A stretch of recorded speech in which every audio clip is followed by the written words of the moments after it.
आप सभी साथियों का आम आदमी पार्टी की इस महत्वपूर्ण प्रेस कॉन्फ्रेंस में बहुत बहुत स्वागत। रविवार के दिन आप सब इतना समय निकालकर इतनी भारी तादाद में आए, आपका बहुत बहुत शुक्रिया अदा। आज आम आदमी पार्टी ने ये प्रेस कॉन्फ्रेंस बीते कुछ घंटों की और कुछ हफ्तों की जो राजनीतिक डेवलपमेंट्स हुई देश में और ख़ास करके उत्तराखंड राज्य में, जिस प्रकार से भारतीय जनता पार्टी ने अपने मुख्यमंत्री बदले और गुजरात में कल अपने मुख्यमंत्री को इस्तीफा दिलवाया, उस संदर्भ में एक महत्वपूर्ण प्रेस कॉन्फ्रेंस आज आम आदमी पार्टी ने बुलाई है।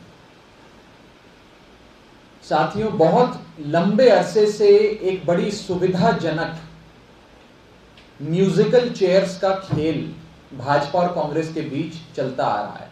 एक बड़ा कन्वीनियंट म्यूजिकल चेयर्स का गेम बीजेपी और कांग्रेस आपस में खेलते हैं कि 5 साल आप राज करो, 5 साल हम राज करेंगे। आप सरकार में होगे तो हम सरकार के भीतर हमारी पार्टनरशिप चलेगी, सरकार के बाहर भी हम पार्टनरशिप में काम करेंगे, और एक बड़ी सुविधाजनक अंडरस्टैंडिंग के साथ सरकार चलाते थे, जिसका परिणाम ये निकला कि उत्तराखंड हो या भाजपा का गुजरात हो, दोनों राज्यों में ना भारतीय जनता पार्टी एक मजबूत सरकार दे पाई, ना कांग्रेस पार्टी एक मजबूत विपक्ष दे पाई। और इन राज्यों में जब अरविंद केजरीवाल जी की आम आदमी पार्टी ने प्रवेश किया, एंट्री करी, तो 3 चीजें, मोटे मोटे तौर पे 3 बड़ी चीजें हुई। पहली चीज, आम आदमी पार्टी के उत्तराखंड और गुजरात की सियासत में प्रवेश करने से प्रदेश की जनता के मन में, प्रदेश की जनता को एक अनुभव हुआ कि एक मजबूत, प्रभावशाली, रोबस्ट, इफेक्टिव ऑपोजिशन विपक्ष क्या होता है और कैसे एक छोटी सी पार्टी प्रिंसिपल चैलेंजर बन जाती है बीजेपी की, चाहे उत्तराखंड हो या गुजरात हो। यह पहली बड़ी डेवलपमेंट हुई। दूसरा बिंदु, दूसरा पॉइंट जो आम आदमी पार्टी के प्रवेश से इन राज्यों में देखा गया कि कांग्रेस पार्टी जो एक इनइफेक्टिव, कॉम्प्रोमाइज्ड, समझौतित, निष्फल विपक्ष थी, वो पीछे होती गई और आम आदमी पार्टी ने उसे खदेड़कर मुख्य विपक्ष की भूमिका पर कब्जा कर लिया। एक ineffective, compromised opposition, that is the Congress party, उसे डिसलॉज किया, डिसलोकेट किया और आम आदमी पार्टी ने उसकी जगह पे अपनी पकड़ बनाई। और तीसरी बड़ी डेवलपमेंट जो हुई वो थी कि आम आदमी पार्टी ने मुख्य विपक्ष की, प्रिंसिपल ऑपोजिशन की भूमिका निभाते हुए बीजेपी को चैलेंज किया और बीजेपी को काम करो या कुर्सी छोड़ो, परफॉर्म और पेरिश करने पर मजबूर किया, जिसके चलते हम देख रहे हैं कि या तो काम करो या कुर्सी छोड़ो, परफॉर्म और पेरिश के आम आदमी पार्टी के इस चैलेंज से भारतीय जनता पार्टी उत्तराखंड में अपने मुख्यमंत्री बदलने को मजबूर हो गई और गुजरात में अपने मुख्यमंत्री बदलने को मजबूर हो गई। यह है ताकत अरविंद केजरीवाल की, यह है ताकत आम आदमी पार्टी की। मैं कहना चाहता हूं भारतीय जनता पार्टी के लोगों को कि नेम प्लेट बदलने से लोगों के मन में जो आपके प्रति गुस्सा है वो नहीं बदलेगा। A change in nameplate will not result in change in resentment and ill feelings that the people of Gujarat and Uttarakhand have for the Bharatiya Janata Party. मैं एक एक करके इन दोनों राज्यों में आम आदमी पार्टी ने कैसे कांग्रेस को रिप्लेस किया और भारतीय जनता पार्टी को चुनौती दी, उस बारे में बात करूंगा। लेकिन एक चीज आपको बताना चाह रहा हूं और बड़ी जरूरी बात है, बड़ी इंपॉर्टेंट बात है कि इन दोनों राज्यों में, उत्तराखंड हो या गुजरात हो, इन दोनों राज्यों में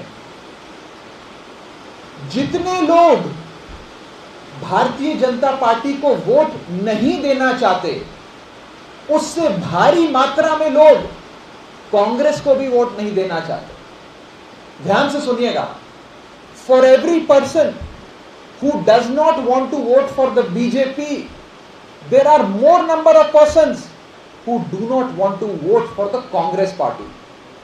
और ये जो प्रिंसिपल है, इसके तहत एक बहुत बड़ा स्पेस, एक बहुत बड़ी वैक्यूम क्रिएट होती है, जिसको आम आदमी पार्टी ने भरने का प्रयास किया और सफलता से भरा।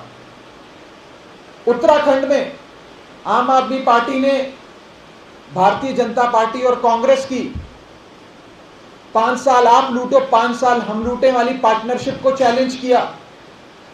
कोविड-19 महामारी में आम आदमी पार्टी के अजय कोटियाल और पूरी प्रदेश कार्यकारिणी, प्रदेश कार्यकर्ताओं ने मिलकर काम किया, जिसके चलते उत्तराखंड के लोगों को यह एहसास हुआ कि हमारी त्रिवेंद्र रावत की सरकार हो या नए जो मुख्यमंत्री बने उनकी सरकार हो, ये निकम्मी निठल्ली सरकार है। काम तो आम आदमी पार्टी वाले, अरविंद केजरीवाल की पार्टी वाले, झाड़ू वाले ही आते हैं।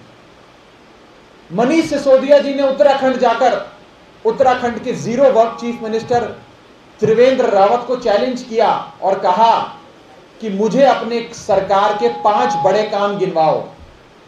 और ये 5 बड़े काम गिनवाने की चुनौती के कुछ घंटों बाद भारतीय जनता पार्टी ने अपने zero work chief minister Trivendra Rawat को इस्तीफा दिलवाकर पद से हटा दिया। नए मुख्यमंत्री आए, उन नए मुख्यमंत्री को आम आदमी पार्टी के वरिष्ठ नेता, भोले के फौजी, decorated soldier colonel Ajay Kothiyal ने जब चैलेंज किया और कहा कि नए मुख्यमंत्री साहब, आप सीएम तो बन गए, अब 6 महीने में विधायक भी बनना है, तो गंगोत्री उपचुनाव जो आप लड़ने जा रहे हैं, मैं अजय कोटियाल आपके सामने वो चुनाव लड़ूंगा। इस चुनौती के 24 घंटे के भीतर भारतीय जनता पार्टी ने अपना वो मुख्यमंत्री भी बदल दिया। उसके बाद आम आदमी पार्टी ने पूरे उत्तराखंड में, पूरी देवभूमि में केजरीवाल की बिजली गारंटी नाम का एक कैंपेन शुरू करा।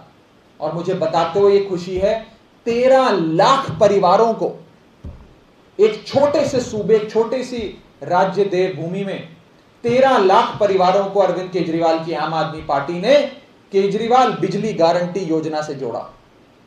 और इसके साथ साथ कई बड़े खुलासे, जिसमें ओपन यूनिवर्सिटी जॉब स्कैम से लेकर देवस्थानम बोर्ड तक के बड़े खुलासे आम आदमी पार्टी ने करे, जिसके चलते गुजरात के उत्तराखंड के गवर्नर तक को इस्तीफा देना पड़ गया। ये आम आदमी पार्टी की उपलब्धि है और ये कांग्रेस की रिप्लेसमेंट जो आम आदमी पार्टी उत्तराखंड और गुजरात में बनती नजर आ रही है, उसकी उपलब्धि है। अब आते हैं गुजरात पे। गुजरात में जो भाजपा की राजनीतिक प्रयोगशाला कहा जाता है, जिसे भारतीय जनता पार्टी का गढ़ कहा जाता है, इस समय देश के 2 सबसे शक्तिशाली सज्जन, प्रधानमंत्री नरेंद्र मोदी, गृह मंत्री अमित शाह, दोनों गुजरात सूबे से आते हैं, गुजरात प्रदेश से आते हैं। एक ऐसा गुजरात जिसमें 27 साल से भारतीय जनता पार्टी की सत्ता काबिज है, उस गुजरात जो भाजपा का गढ़ कहा जाता है, उस गढ़ के भीतर जो भाजपा का सिटाडेल है, जो भाजपा का गढ़ के अंदर गढ़ है, जिसे सूरत कहते हैं, उस सूरत में जाकर अरविंद केजरीवाल जी की आम आदमी पार्टी ने भाजपा को मुकाबला देके 27 सीटें जीतकर सूरत में आम आदमी पार्टी का ध्वज लहराया, आम आदमी पार्टी का झाड़ू वहां पर स्थापित किया। अगर सूरत के लोग भाजपा के 27 साल के कुशासन से परेशान थे, तो सूरत के लोगों को तो बीजेपी की नेचुरल ऑपोजिशन कही जाने वाली कांग्रेस को वोट देना चाहिए था। सूरत के लोगों ने ना भाजपा को वोट दिया, सूरत के लोगों ने ना कांग्रेस को वोट दिया, सूरत के लोगों ने अरविंद केजरीवाल की आम आदमी पार्टी को वोट दिया। और ये इसलिए दिया क्योंकि आम आदमी पार्टी एक उम्मीद है।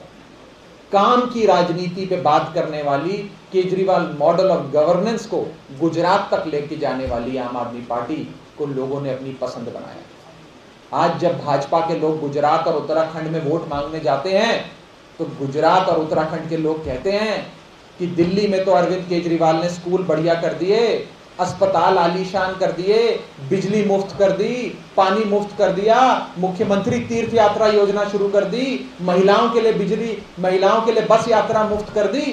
तुमने क्या किया इतने सालों में? अब काम पे भाजपा और कांग्रेस से सवाल किया जा रहा है और इसीलिए भाजपा मजबूर हुई अपने मुख्यमंत्री को बदलने के लिए।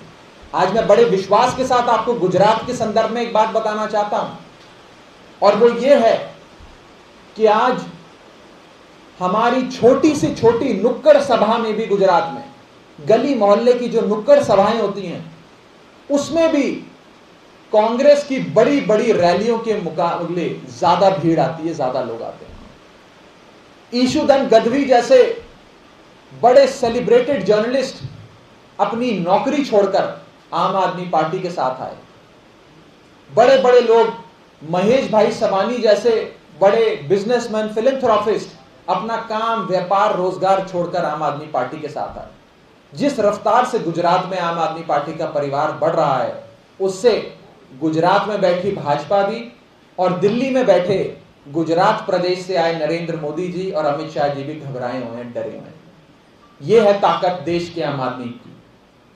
और मैं भाजपा के 27 साल के गुजरात कुशासन के बारे में एक चीज और आपको बता दूं। जितनी एंटी इनकम्बेंसी, जितनी रिजेंटमेंट, जितना गुस्सा लोगों का इस समय 27 साल के कुशासन के बाद गुजरात के लोगों के मन में भाजपा के लिए है, उसे कांग्रेस कभी दूर नहीं कर सकती।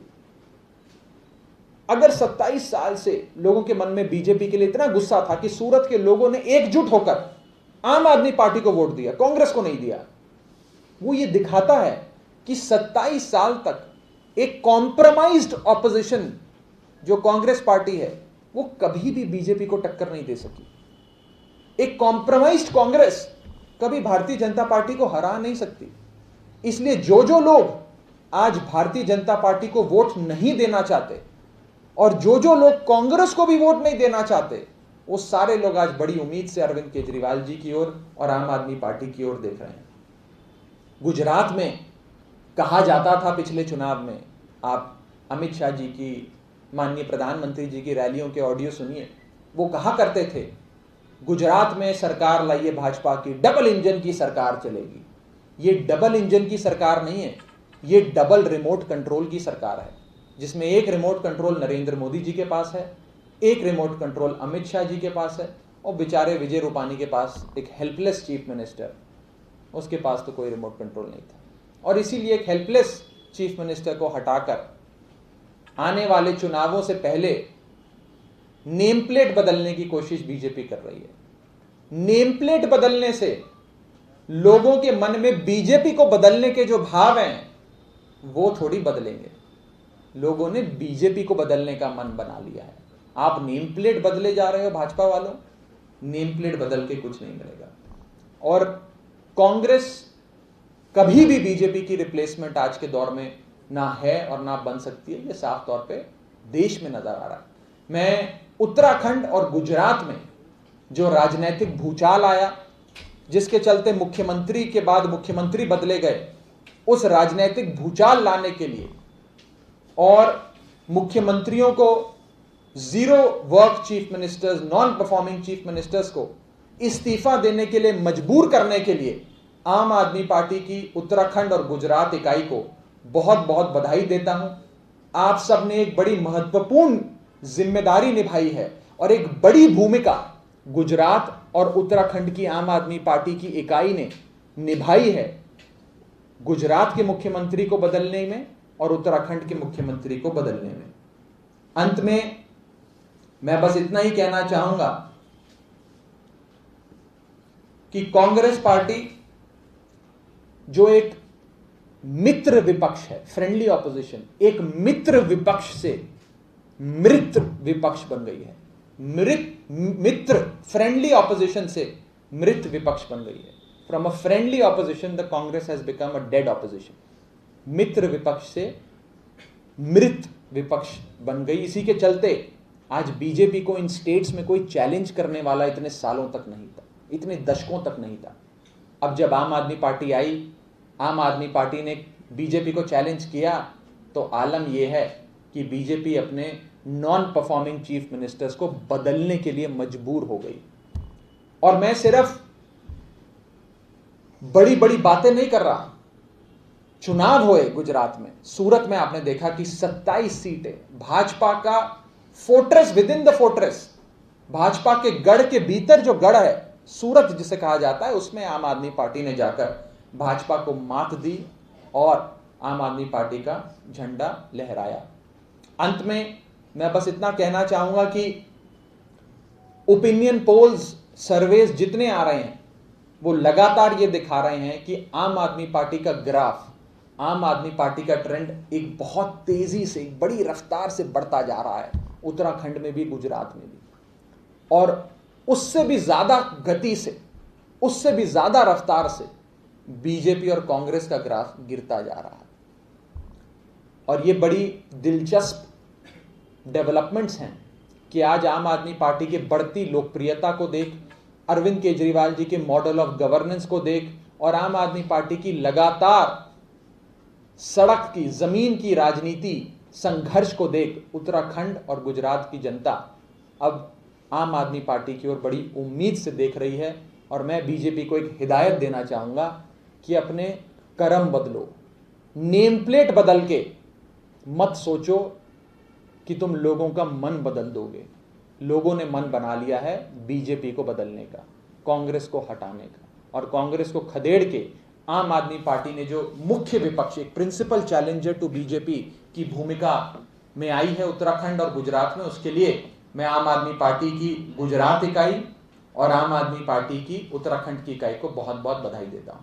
Thank you so much. कोई सवाल अगर आपके हो तो आप पूछ सकते हैं।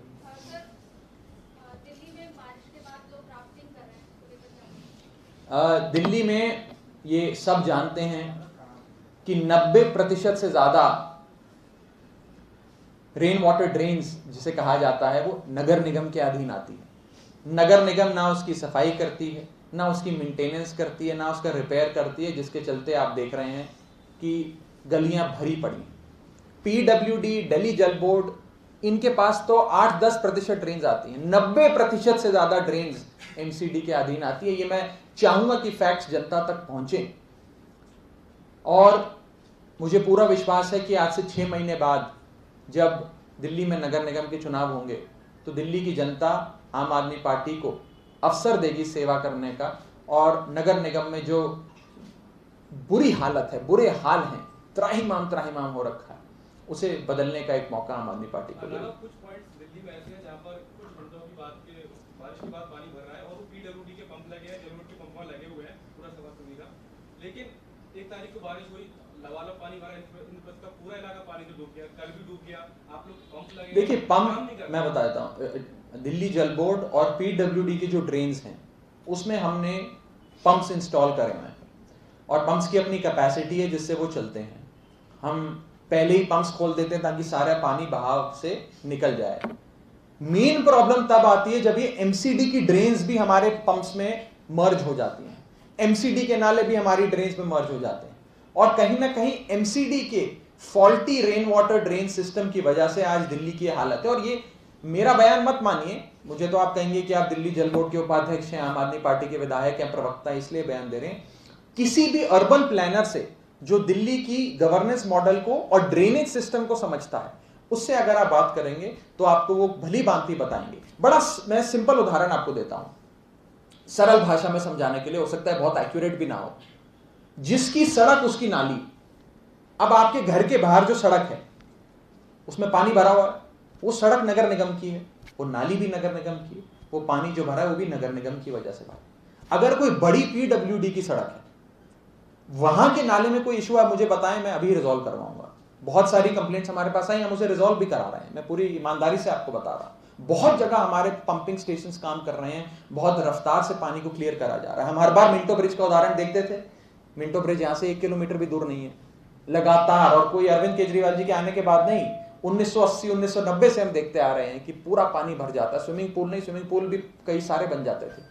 हमने वहां पे पंपिंग स्टेशन बनाया, दुरुस्त किया, पंप लगवाया, साफ करके दिखाया। आज मिंटो ब्रिज नहीं भरता है। जो हमारा दायित्व है, जो हमारा अधिकार क्षेत्र में, उसमें हम काम करते हैं। लेकिन अगर नगर निगम का कोई नाली है, सड़क है, वहां नगर निगम को करना पड़ेगा। वहां मैं चाहते हुए भी, हमारी सरकार चाहते हुए भी नहीं कर सकती। तो ये वास्तविकता है। It's unfortunate that the governance model of Delhi is so complex कि मुझे भी ये जवाब देने में थोड़ा दुख होता है। लेकिन सच्चाई ये है कि इस बार लोगों ने मन बनाया है कि आम आदमी पार्टी को नगर निगम में भी लाएंगे, और नगर निगम में आम आदमी पार्टी आएगी, तो ये सारी चीजें एक सिस्टमैटिक तरीके से खत्म होंगी। प्रॉब्लम इस पे कुछ नहीं, बयान जारी करके कहा कि हमने दिल्ली सरकार और केंद्र सरकार से इस बारे में कई बार बातचीत के अनुरोध किया है। इस पर आपका, मैं उस पे अलग से आपको बता दूंगा। ये डायल का बयान है सर। हाँ, कोई बात नहीं, अलग से बता दूंगा। एक सवाल थोड़ा हटकर है कि यूपी में भी आम आदमी पार्टी जो है प्रबुद्ध सम्मेलन करती है, सपा बसपा की तरह, तो कितना नजदीक सत्ता के इस तरीके के सम्मेलन लेकर जा सकते हैं? देखिए, आज की जो मुख्य तौर पर प्रेस कॉन्फ्रेंस थी वो मैंने उत्तराखंड और गुजरात के विषय में करी। अभी जो सर्वेज और ओपिनियंस पोल्स भी आए हैं, जितने भी ओपिनियन पोल्स आए हैं, वो सब उत्तराखंड और गुजरात और पंजाब और गोवा के विषय में आए हैं। उत्तर प्रदेश में भी आम आदमी पार्टी बहुत मजबूती से काम कर रही है। हमारे राज्यसभा सांसद आदरणीय संजय सिंह जी पूरी मुस्तैदी के साथ, संगठन के साथ वहाँ लगे हुए हैं। लगातार हमारी तिरंगा यात्रा चल रही है, प्रदेश सम्मेलन चल रहे हैं, और मुझे पूरा विश्वास है कि बहुत अच्छे नतीजे उत्तर प्रदेश में भी आएंगे। लेकिन आज की जो प्रेस कॉन्फ्रेंस थी वो उत्तराखंड और गुजरात के विषय में थी, जहां पर आम आदमी पार्टी ने एक बड़ी उपलब्धि हासिल करी है। कांग्रेस को खदेड़कर एक मजबूत विपक्ष बनी है, और भारतीय जनता पार्टी के लिए एक बहुत बड़ी चुनौती बनी है। ये दो ऑब्जर्वेशंस, ये दो की टेकअवेज हैं गुजरात और उत्तराखंड की राजनीति भूचाल से। और कोई सवाल किसी का?